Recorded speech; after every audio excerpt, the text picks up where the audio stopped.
ಬಂಧುಗಳೇ ನಮಸ್ಕಾರ. ನಾನು ಪ್ರೀತಿಯಿಂದ ಶಿವಾನಂದ್ ತಳವಾರ್. ಎಲ್ಲರಿಗೂ ಬೆಳಗಿನ ಶುಭೋದಯಗಳು.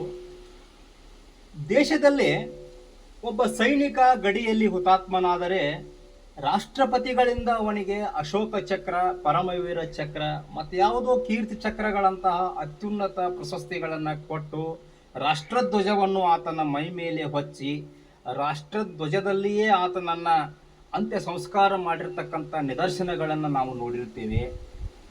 ಹಾಗೆಯೇ ಒಬ್ಬ ಕ್ರಿಕೆಟ್ ಆಟಗಾರ ಸುಮಾರು 10-15 ವರ್ಷಗಳ ಪರ್ಯಂತರ ದೇಶಕ್ಕಾಗಿ ಕ್ರಿಕೆಟ್ ಆಟವನ್ನು ಆಡಿ ನಿವೃತ್ತಿಯಾದಾಗ ಆತನಿಗೆ ಸಂಭ್ರಮ ಆಚರಣೆಗಳು, ಜೊತೆಗೆ BCCI ಅಥವಾ ICC ಸಾಕಷ್ಟು ಕೋಟಿಗಟ್ಟಲೆ ಹಣವನ್ನು ಕೊಟ್ಟಿರುವ ನಿದರ್ಶನಗಳನ್ನು ನಾವು ನೋಡಿರುತ್ತೇವೆ. ಬಂಧುಗಳೇ, ಒಬ್ಬ ಕ್ರಿಕೆಟ್ ಆಟಗಾರ ಆಗಿರಬಹುದು ಅಥವಾ ಒಬ್ಬ ಸೈನಿಕನಾಗಿರಬಹುದು, ಮತ್ತೊಬ್ಬ ಚಿತ್ರನಟ ಅಥವಾ ನಟಿಯರಾಗಿರಬಹುದು, ಯಾವುದೋ ಒಬ್ಬ ಚಿತ್ರನಟ ಬಂದ ಕೂಡಲೇ ಅವನಿಗೆ ಎಸ್ಕಾರ್ಟ್ ಕೊಡುವ ವಿಷಯ ಹಿಡಿದುಕೊಂಡು ಆತನ ಮನೆಯ ಕಾವಲಿನ ವಿಷಯವರೆಗೂ ಸಾಕಷ್ಟು ಜನಜಾಗೃತಿಯನ್ನು ಮೂಡಿಸುವಲ್ಲಿ ಒಬ್ಬ ಚಿತ್ರನಟನಿಗೆ ಎಲ್ಲಿಲ್ಲದ ಉತ್ತೇಜನವನ್ನು ಕೊಡುವ ಪ್ರಸಂಗದಲ್ಲಿ ನಾವಿದ್ದೇವೆ ಬಂಧುಗಳೇ.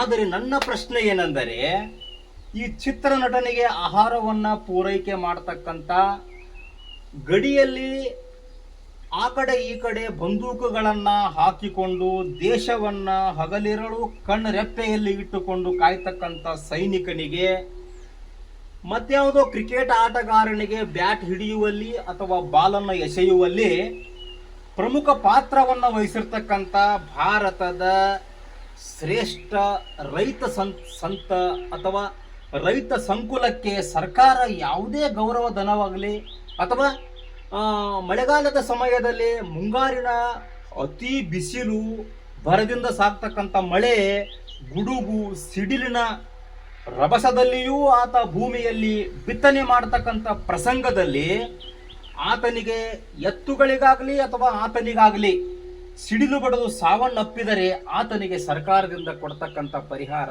ಕೇವಲ 5,000 ಬಂಧುಗಳೇ. ನಾ ಹೇಳ್ತಕ್ಕಂಥ ವಿಷಯದ ಗಾಂಭೀರ್ಯ ಇಷ್ಟೇ.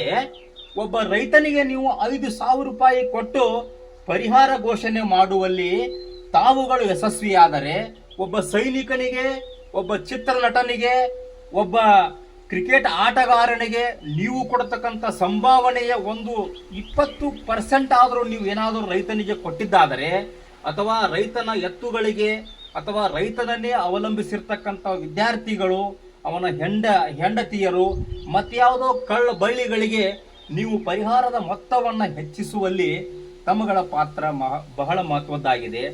ಯಾಕಂದರೆ the farmer is middle bone of our nation. ರೈತ ರಾಷ್ಟ್ರದ ಬೆನ್ನೆಲುಬು.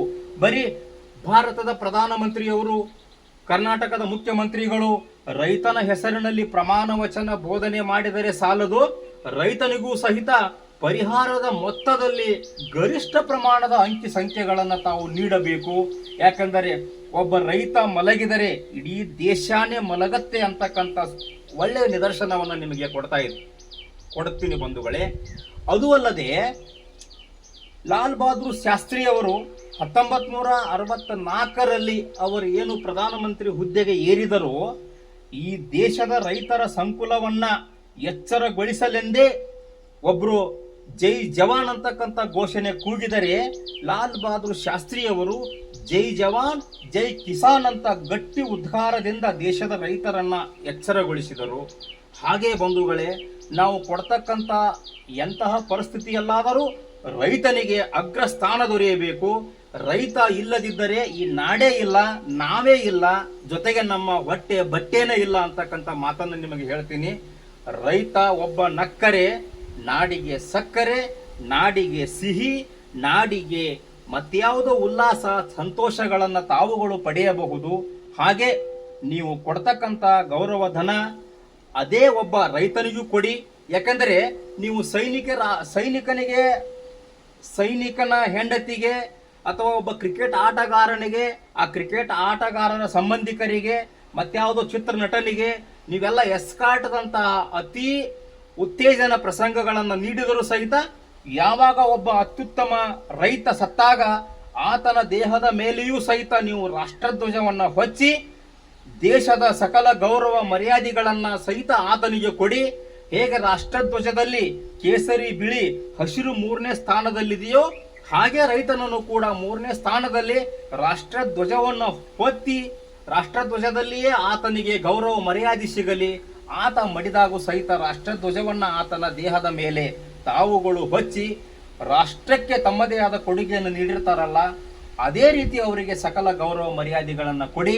ಹಾಗೆಯೇ ನಿಮ್ಮ ಖಾಲಿ ಜೇಬಿನ ಮಜನು 2 ಮಾತನ್ನ ರೈತರ ಬಗ್ಗೆ ಮಾತನಾಡಿದ್ದಾನೆ. ತಪ್ಪಿದ್ದಲ್ಲಿ ಕ್ಷಮೆ ಇರಲಿ.